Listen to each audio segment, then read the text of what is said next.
Bwana, mambo vipi? Bwana, mimi naitwa Fiendo. Nimekuja tena kwa mara nyingine.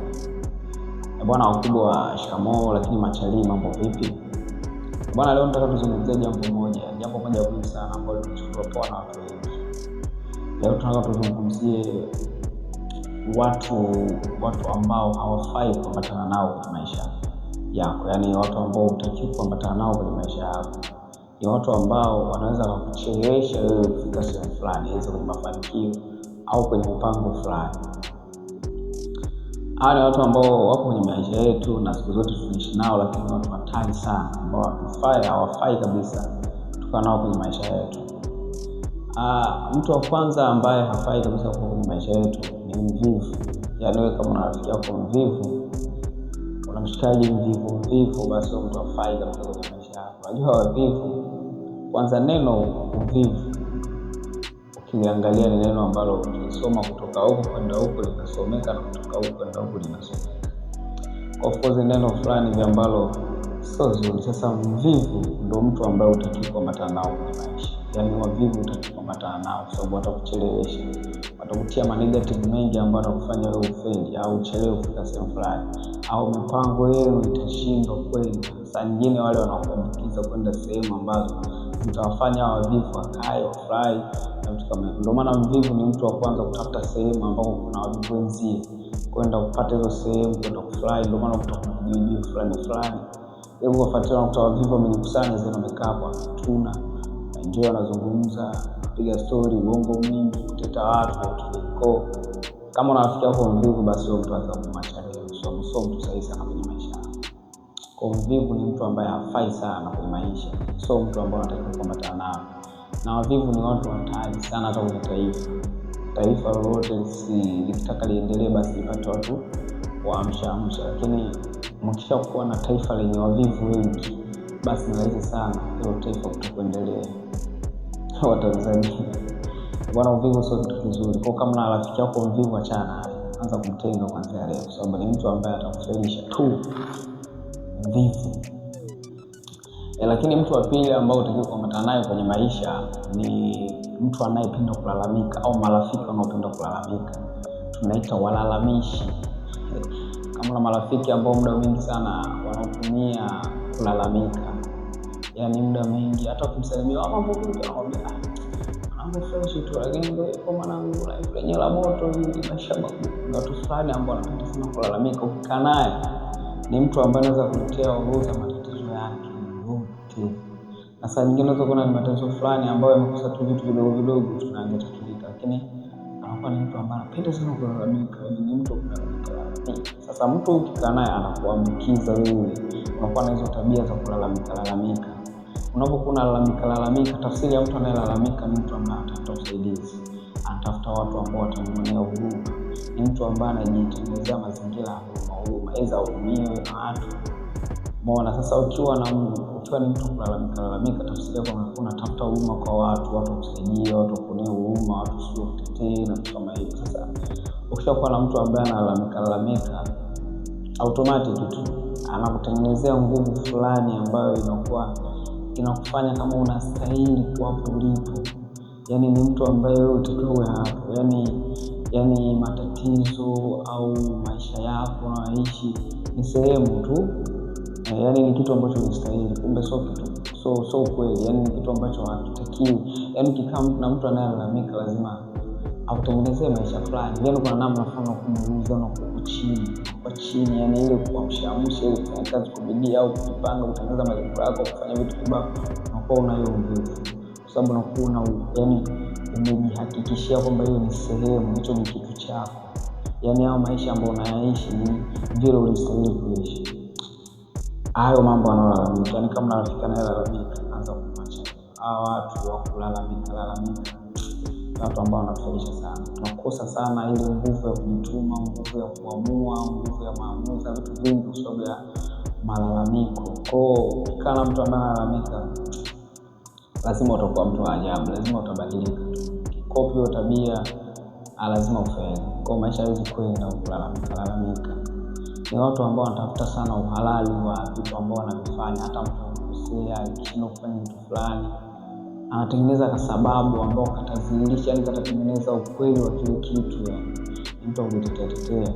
Kwa watu wanaolalamika na watu ambao watakawashana nao. Lakini mtu mwingine ambao utakuwa naye au ni mtu wa tatu ambao utakuwa naye ni hao watu ambao wanakuwa na watu wa visingizio.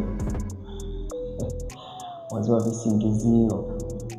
Yaani kosa lake amelifanya yeye, lakini anatafuta visingizio fulani ambao vitazilisha ile kosa ni kama ndo yani kosa yani anatafuta kitu ambacho kitadhiba pengo ya ule uzoefu wake.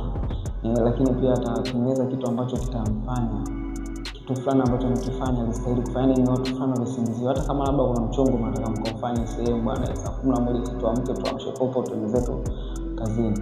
Akichelewa akifika lazima andae kitu ambacho kitamfanya wewe ushawishike. Kwa kweli mtu alistahili kuchelewa. Visingizio. Yaani lazima atengeneze kitu fulani ambapo tutatengeneza kile kitu ambacho alitakiwa afanye ameshindwa. Lazima yaani hivyo. Nadhani nikisema visingizio mnaelewa. Kwa kuna namna fulani mtu anatengeneza mazingira kujitetea kwenye kile kitu ambacho anataka kufanya lakini amefeli, anatengeneza kisingizio. Kwa hata kwamba unaweza kumwambia vipi kwa mfano sisi vijana sasa vipi mbona ndugu yangu mbona uchukue jiko akwambia ana maisha anapenda sana hela. Mwanangu mimi siwezi magharama maisha sio visingizio vingi. So mtu hawezi kuchukua tu, lakini anatengeneza vitu ambavyo vitamsaidia kwenye kile alichofeli kionekane ni halali. Kwanza visingizio. Kwa ukishakuwa na rafiki mwenye visingizio kwenye mambo fulani, anza kuachana naye.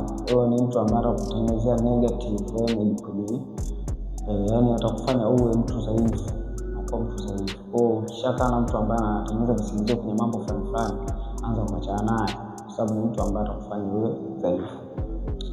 Lakini pia watu wengine ambao au sio kundi la watu wengine ambao hawafai kuambatana nao, mimi naweza nikasema machawa. Machawa. Lakini hao machawa nimewapa jina lingine. Sio chawa, tunawaita masabanga.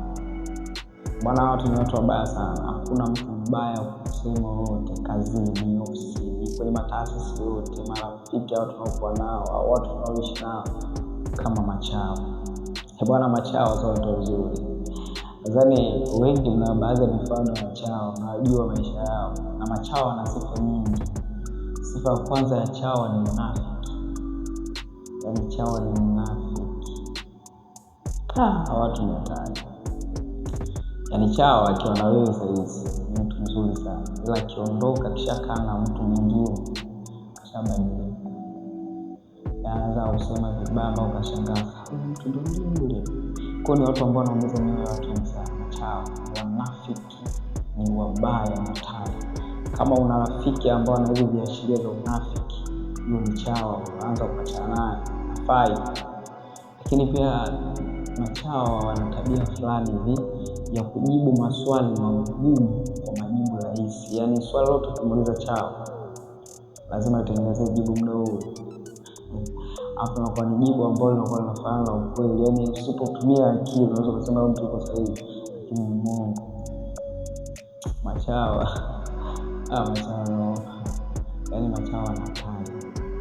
Kwa kama na rafiki yako ana dalili za uchawa, huyo ni mtu ambaye anatakiwa kuachana naye. So mchawa muda wote atakuharibia kazi, muda wote atakuharibia maisha yako.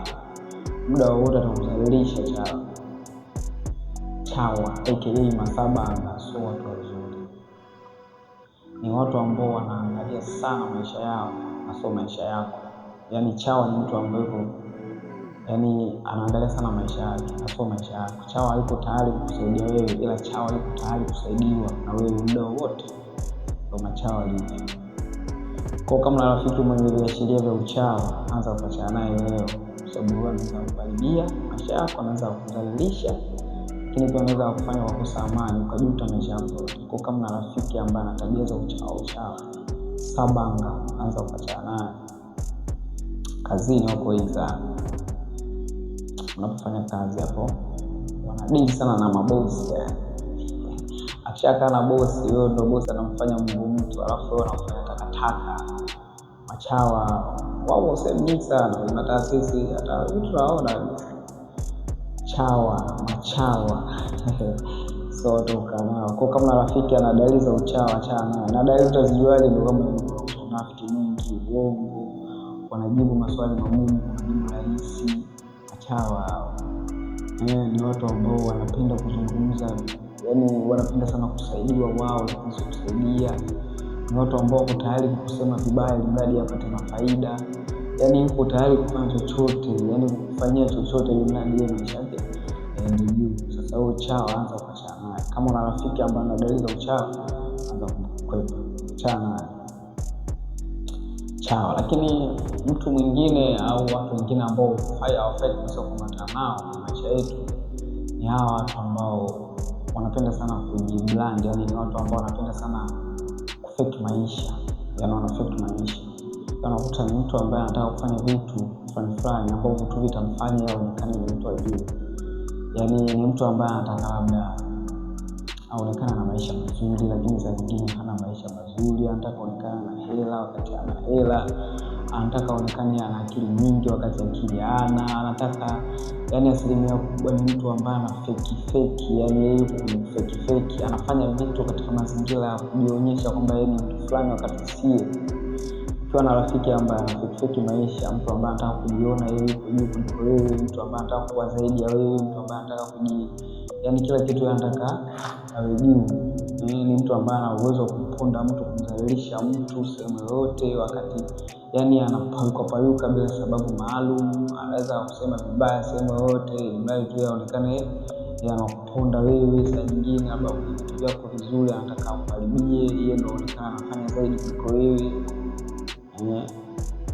Tunaita ni watu fulani hivi ambao wana fake. Wanataka kuwa watu fulani au watu. Kisha kuwa na rafiki wa hivyo, anza kuachana naye. Yuko tayari ataka kodi gari la mchongo ambayo tunatumia nao barabarani watu wa Mungu. Kisha kuwa na rafiki wa aina hiyo, anza kuachana naye. Ni watu ambao hawafai kabisa kuambatana nao kwenye maisha yetu na wanatufelisha mno. Bwana, kama unavyoona hii ndio channel yangu. Nadhani ushaifuatilia video, umeshaisikiliza vizuri na umeelewa. Basi usisahau kusubscribe hapo, comment, kushare na kulike kwa wengine.